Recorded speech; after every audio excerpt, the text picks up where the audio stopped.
Hey, everybody. Welcome to the WLBT Plus Digital News Desk update for Tuesday, December 2nd. I'm CJ Lemaster. I hope everything is going well. Hope you're doing well today. We've had some breaking news, a lot of stuff happening. We probably saw some of our streaming coverage over the last couple of hours regarding the sentencing of Timothy Harrington Jr. For the death of Jimmy J. Lee. Remember, we talked about yesterday the fact that Harrington, right as the retrial was going to start for his charges of capital murder and tampering with evidence in the killing of Jimmy J. Lee, a former Ole Miss student, that he decided to cut a plea deal, decided to plead guilty. And the judge today sentencing him to a total of 40 years. We have some video from today's hearing. Sorry about that, folks. I'm hitting the wrong buttons here. Here we go. There is the video from court this morning. Judge John Kelly Luther sentencing Harrington to a total of 40 years. Initially, he was charged with 50, but 10 have been suspended. He will have 40 to serve. The sentence accounts for 30 years for second-degree murder and 10 years for tampering with evidence. This comes just one day after he pleaded guilty in the death of Lee, who went missing back in 2022. After the sentencing, Lee's family and law enforcement gathered, but we want you to hear from the judge and what he said after handing down his sentence. The court's acutely aware that the nation has been watching this case from the get-go, the people in Mississippi.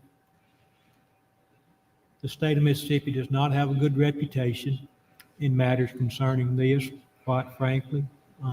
I may say more than I should say, but when I heard that we'd been getting national publicity over Mr. Lee's death and the fact that he lived a lifestyle that was different from most people in Mississippi, I assumed that a lot of people in this country thought that there will not be justice in this case. I want the world to know that Mississippi got it right this time. This case was investigated more thoroughly than any case I've ever dealt with in my 35 years in criminal justice system as a prosecutor or a judge. It was defended by both these attorneys and Mr. Harrington's previous attorney, as well as any case I've dealt with in my 35 years. Everybody did their jobs. And ultimately, the state of Mississippi got it right. Now, we also have the family who stood beside law enforcement. Jimmy J. Lee's mother offered a little bit of perspective from the family. We also hear from the specially appointed prosecutor, Gwen Ago, following the case. Here's what they had to say. I felt the love from day one when I talked to Jeff. He said, "This means something to me. This is just not an ordinary case, Miss Lee." And that touched my heart. I'm thankful for you, how you jump in and allow the PT to take course. I'm thankful. I am thankful for Gwen, how she jumped in, all the way from Jackson, Mississippi, to take part of this case. I'm thankful. I think about all of this and that this is a tragedy for Jay, but also for the defendant, because for Tim Harrington, because if he had felt that same love and acceptance that Jay's family provided to him, that maybe we wouldn't be here today. And I think that that's something that we can all carry with us and see how Jay lived his life, open and vibrant, and he was who he was, and he didn't apologize for it. And his family loved him, and the community loved him, and the police, they loved him. I also thought about how what's done in the darkness will always come to light. Tim, all of this happened to cover something up, and everyone found out anyways.